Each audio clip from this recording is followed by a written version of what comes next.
You are 30 years old. You have spent your whole life waiting for a moment you cannot name, feeling a weight in your chest that has no word in Aramaic, no word in Hebrew, no word in any tongue spoken by men. You grew up in Nazareth, a town so small and forgotten that the people of Judea laugh when anyone mentions it. You worked wood, you drove nails, you measured beams. You listened to the prayers of Israel rise every Sabbath, and you knew, with a certainty that lived beneath your ribs and not in your mind, that something was coming. Now you stand at the edge of the Jordan River. The water is brown and slow and cold. The reeds bend at the bank.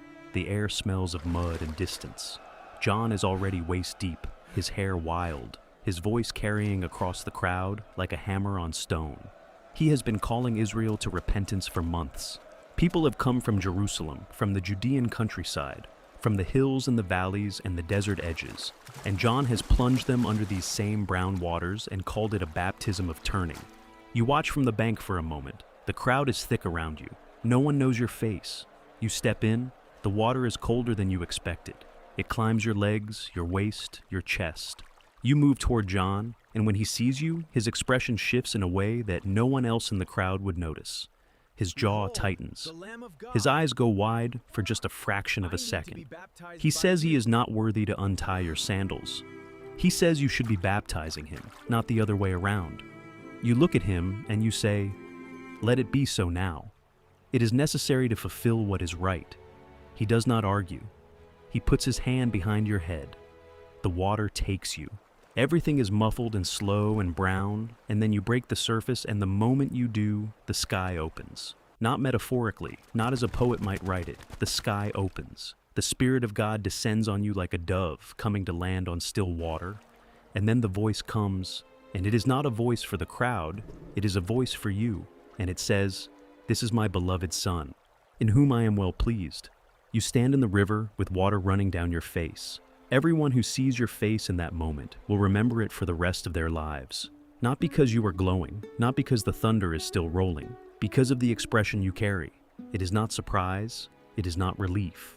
It is the face of a man who has been given a name for the weight he has carried for 30 years, and who knows, with absolute clarity, that the weight is only just beginning. The river keeps moving, the reeds keep bending. The crowd around you doesn't fully understand what they witnessed. But something has ended, and something else has started, and the world will never be the same again. The wilderness is waiting. You spend 40 days in the desert. There is no other way to say it. 40 days of nothing. 40 days of sand and rock and wind and silence so complete that you can hear your own blood moving. You eat nothing. You sleep on the ground. You pray in a darkness so total that the stars overhead feel like a conversation. By the end of the second week, the physical sensation of hunger has shifted into something stranger, a kind of hollow clarity, where the world seems more real, not less, as if fasting has stripped away a layer of noise you didn't know was there. By the end of the fourth week, you are praying from a depth you have never reached before. You are not sure where the prayer ends and where you begin. That is when he comes. He does not arrive in fire. He does not arrive in storm. He is simply there, beside you in the wilderness, and you know immediately who he is. Satan, the adversary, the one who fell from the height of heaven and has been falling ever since. He looks at you the way a predator looks at the moment it has been waiting for. He has been watching you your whole life. He has been watching since before you were born, watching the prophecies accumulate across the centuries, watching the bloodline narrow and narrow until it arrived at a carpenter's house in Nazareth. And now he is here, in the desert, at the precise moment when you are most physically vulnerable. His first move is elegant. He says, "If you are the Son of God, command these stones to become bread." It is an invitation to use your own power for your own comfort, to make the miracle answer to you instead of to the Father. You look at the stones, you look at him, and you say, "Man does not live by bread alone, but by every word that proceeds from the mouth of God." He tries again. He takes you to the highest point of the temple in Jerusalem, and he says, "If you are the Son of God, throw yourself down, for it is written that the angels will protect you." He quotes the scriptures back at you with the precision of someone who has had millennia to study and twist them. You say, "Do not put the Lord your God to the test." His third attempt is the most honest. He takes you to a high mountain and shows you all the kingdoms of the world.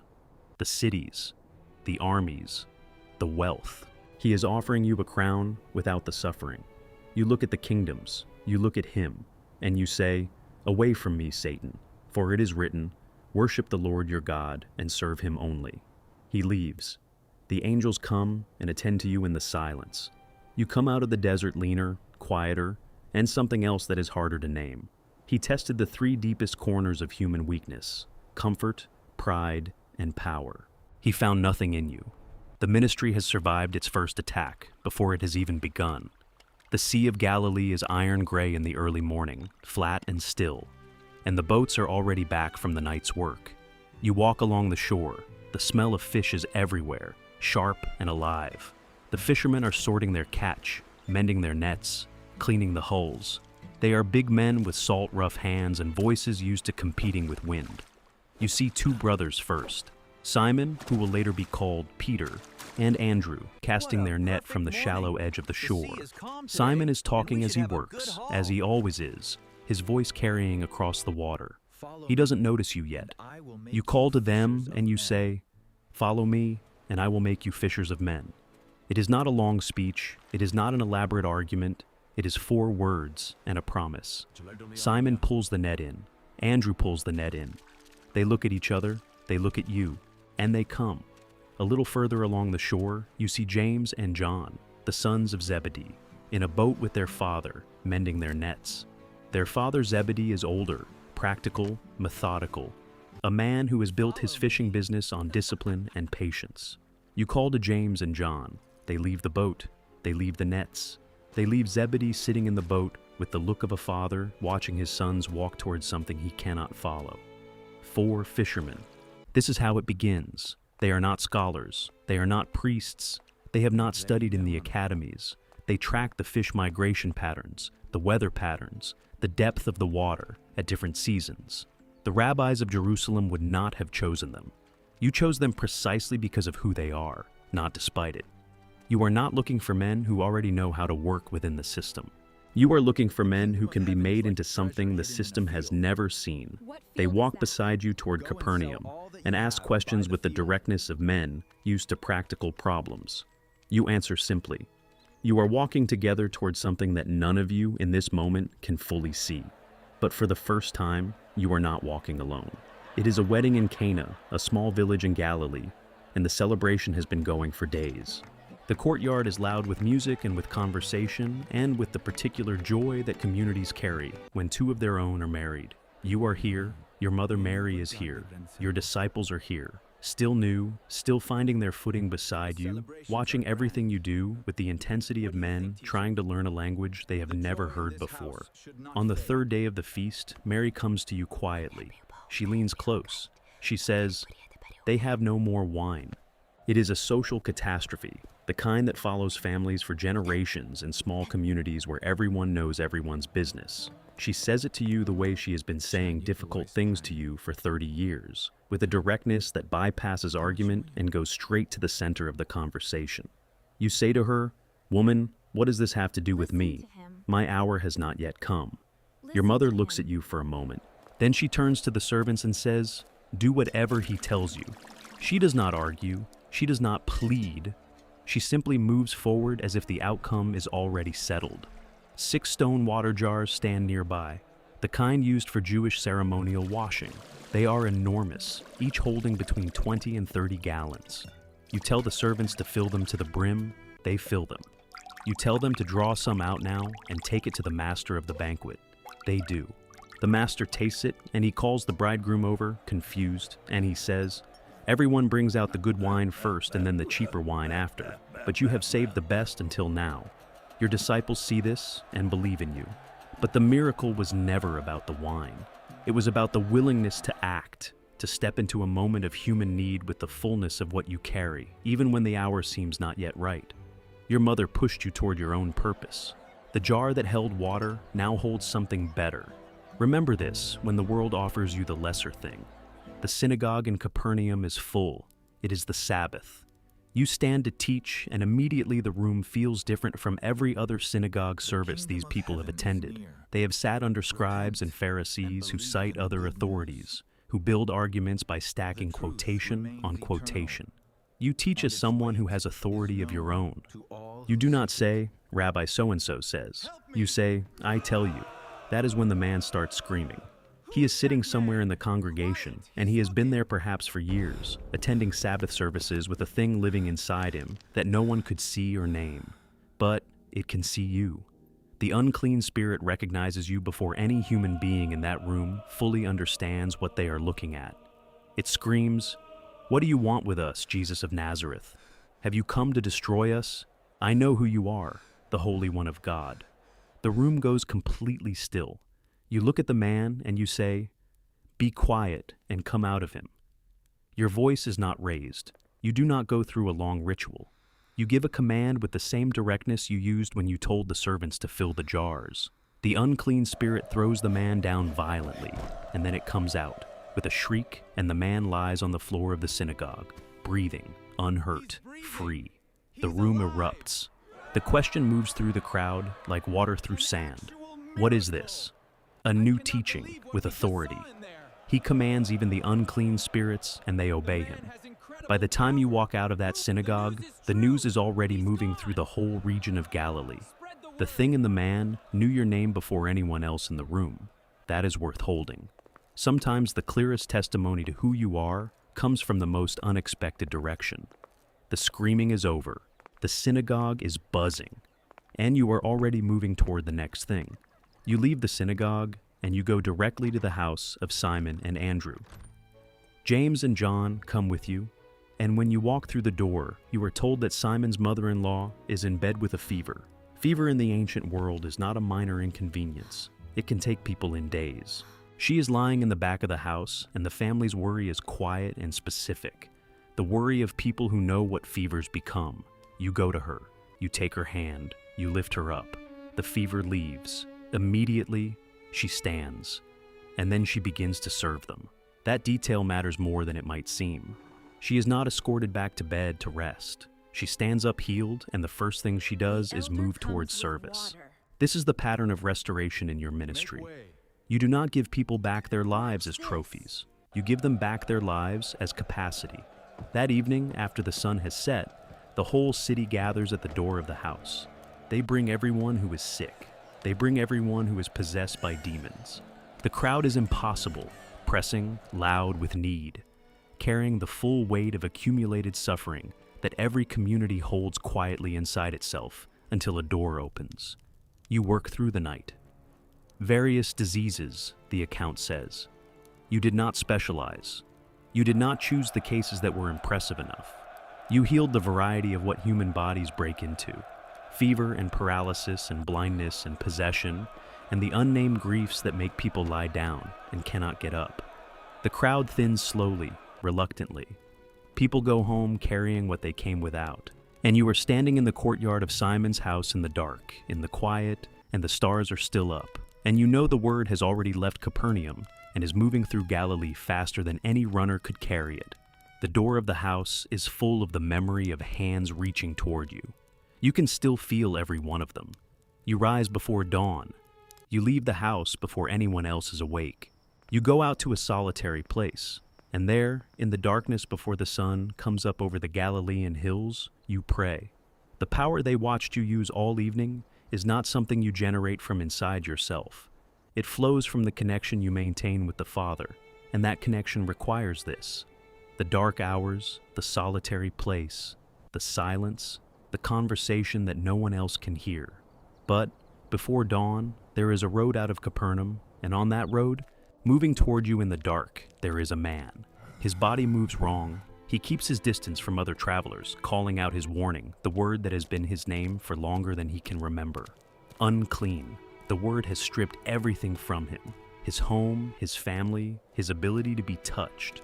Leprosy in the ancient world is not only a disease, it is a sentence. It removes a human being from the category of the touchable. He has heard about you. He comes toward you in the early dark and he kneels, not from the required distance. He comes close and he kneels, and he says, "If you are willing, you can make me clean." He has absorbed so much enforced distance that his entire request rests on the question of will, not capacity. He knows you can.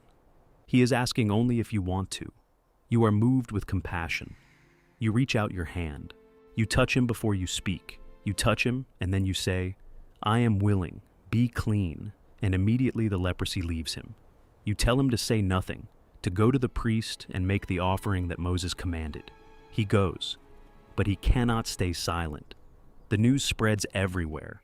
The crowds become so great that you can no longer enter a town openly. You move through the countryside instead, and still they come. You touch the untouchable.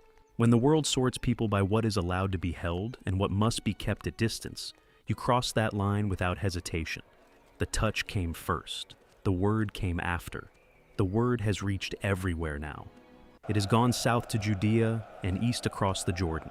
On one of these days, when you are teaching in a house in Capernaum, the house is so full that there is no room left, not even at the doorway, and the crowd spills into the street. In this crowd is an officer of the Roman army. He is not Jewish. He is the representative of the occupying force, the kind of man that the people of Capernaum have complicated feelings about. His servant is at home paralyzed and suffering. The elders of the town come to you on his behalf and say he is a man worthy of your help. You go with them. You are still some distance from the house when the officer sends word ahead. The message he sends is not what you expect. He says, "Lord, do not trouble yourself to come under my roof, for I am not worthy." He says, "Say the word only, and my servant will be healed." He says, "For I myself am a man under authority, with soldiers under me, and I tell this one to go, and he goes, and I tell that one to come, and he comes." He understands delegated authority. He understands what it means when someone speaks with actual power behind the words. When you hear this, you turn to the crowd and you say, "Truly I tell you, I have not found such great faith in all of Israel." The servant is healed at that hour. The disciples walk back in silence. They are learning something their entire upbringing could not have prepared them for. The kingdom you are bringing does not sort people by lineage, by purity, by theological fluency. It sorts them by one thing, the thing the Roman soldier demonstrated on a road outside Capernaum. He believed the word was enough. It is still very early morning. The sky outside is the deep blue that comes in the hour before the sun breaks the horizon.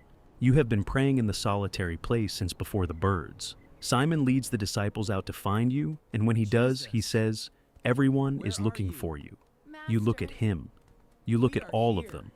And something passes over your face that they cannot yet read, a combination of clarity and weight that will take years to understand. You say, "Let us go somewhere else, to the nearby villages, so I can preach there also. That is why I have come." That is the answer you give to everyone looking for you. Not, "Let us stay here where the need is greatest. Let us go elsewhere." The mission is always the next place that has not yet heard the word spoken with authority. You have spent weeks healing. The news has traveled faster than you have. Your name is in every conversation from the Jordan to the borders of Galilee. The leaders in Jerusalem have heard it by now. You know that John, who baptized you, is already in prison. You know what the path ahead looks like with a clarity that your disciples cannot yet bear. Every miracle was a sign. Every single one. The water into wine was a sign. The unclean spirit was a sign. The fever was a sign. The leprosy was a sign. The servant healed at a distance was a sign. Signs point towards something. And what they all point toward is the same truth spoken in the same language. The kingdom of God has arrived. Not coming. Arrived. Present. Moving. Healing. Speaking with authority over everything that opposes human life. You rise from the solitary place. The sun is beginning to break the horizon. The disciples are waiting on the road, ready to move toward the next village. You already know where this road ends. You knew it in the desert. You knew it when you touched the leper. You know it now in the silence before the new day. The cost is clear. The mission is clear. The love that drives the mission is the clearest thing of all. The miracles were never just healings. They were a declaration. The kingdom of God had arrived, and it had a face. The story is not finished. You are in it.